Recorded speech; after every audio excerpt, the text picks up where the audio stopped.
আপন জনের কুটিল হাসি, মিষ্টি ধারালো কথা, আর সব রক্তের সম্পর্ক কিন্তু আপন হয় না। হ্যালো এভরিওয়ান, আসসালামু আলাইকুম। আমি রাউন অফ কিচেন হাউস থেকে হালিমা বলছি। কেমন আছেন আপনারা? আশা করছি আল্লাহর রহমতে সবাই ভালো আছেন।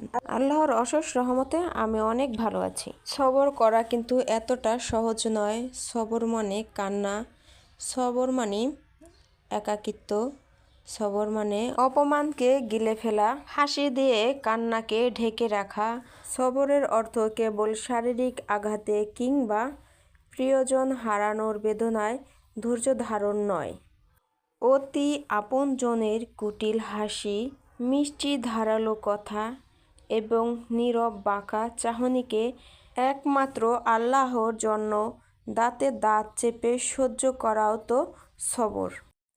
সব রক্তের সম্পর্ক আপন হয় না, সব রক্তের রঙও লাল নয়।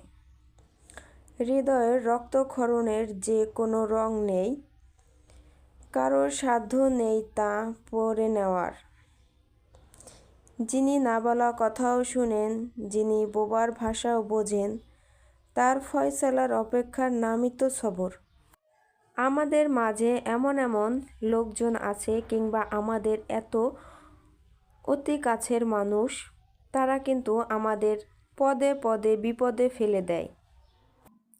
তারা কিন্তু উপরে উপরে আমাদের সাথে ভালো দেখায়, ভিতরে ভিতরে কিন্তু তারা আমাদের ক্ষতি করে দেয়।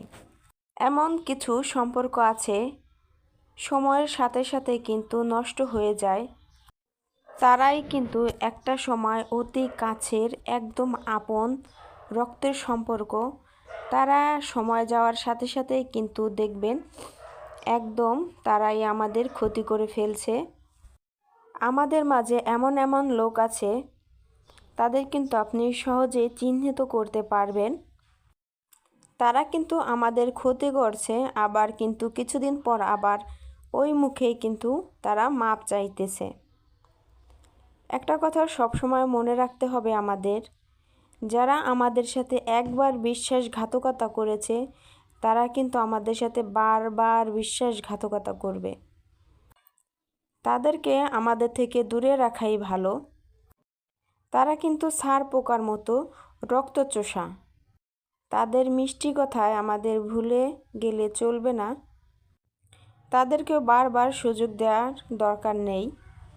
যতই আপনজন হোক না কেন, তারা কিন্তু ছুরিটা কিন্তু পিছন থেকেই মেরে দেবে, আপনি কিন্তু টেরও পাবেন না। নিজেকে দুর্বল না ভেবে নিজেকে একটু সাহসী করতে হবে। তাদের বিরুদ্ধে আমাদের লড়তে হবে।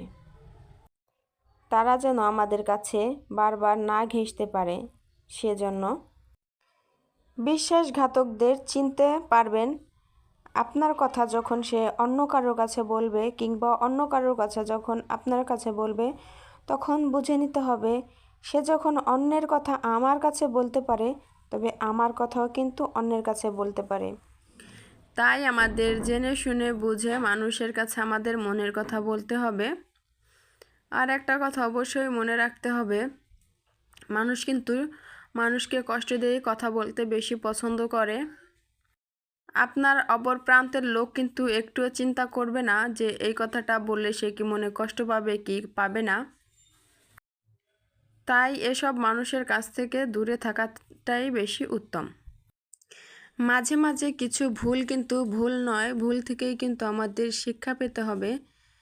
আর অনেক সময় কিন্তু ভুলটা কিন্তু আমাদের চোখে আঙুল দিয়ে একটা শিক্ষা দিয়ে যায় যে ভুলটা কিন্তু না হলে মানুষকে চিনতে কিন্তু পারতাম না। বলতে বলতে কিন্তু আমি এখানে অনেক কথাই বলে ফেললাম। এদিকে কিন্তু আমরা দুপুরে ছাদে গিয়েছিলাম। ছাদে যাওয়ার পরে ভাবলাম একটু ভিডিও করে নেই। আমারও অনেক শখ এরকম একটা ছাদে বাগান করার, তবে শখটা কি পূরণ কবে হবে কি হবে না সেটা কিন্তু একমাত্র আল্লাহ তাআলাই জানেন। তাই ভাবলাম একটু ভিডিও করে নেই। ফুলগুলো কিন্তু খুবই সুন্দর লাগছে আমার কাছে। কিন্তু গাছ লাগানো, ফুল গাছ লাগানো, সবজি গাছ লাগানো আমার কাছে কিন্তু খুবই ভালো লাগে। তবে দুর্ভাগ্যবশত এগুলো আমি করিনি, এগুলো আমাদের বাসার ছাদের আন্টিরাই করেছে। এখানে প্রায় বাসার ছাদেই কিন্তু সবজি গাছ লাগানো হয়। সবাই কিন্তু বেশিরভাগ ছাদেই সবজি গাছটা লাগিয়ে সবজিটা খায়। এই যে নিচে খালি জায়গাটা দেখছেন, এই জায়গাটায় কিন্তু প্রতিবার অনেক ধরনের শাক সবজি গাছ লাগানো হয় খালি জায়গাগুলায়, আর হয়ও খুব সুন্দরভাবে হয়। আর এখন শীতও চলে যাচ্ছে, গাছের পাতাও কিন্তু কমে যাচ্ছে। সামনে কিন্তু গাছের পাতা অনেকটাই পড়ে যাবে, একদম গাছগুলো ন্যাড়া হয়ে যাবে। এই যে সামনে যে ছাদটা দেখছেন, ওইখানে কিন্তু অনেকগুলো ডালিম গাছে কিন্তু অনেক ডালিমও ধরেছে। আমার ভিডিওটির যদি কোথাও কোনো অংশ ভালো লেগে থাকে তাহলে একটি লাইক করে দিবেন, কমেন্ট করে আপনার মতামতটি জানিয়ে দেবেন। আর সুস্থ থাকবেন, ভালো থাকবেন। আবার দেখা হবে পরবর্তী ভিডিওতে। আল্লাহ হাফেজ, আসসালামু আলাইকুম।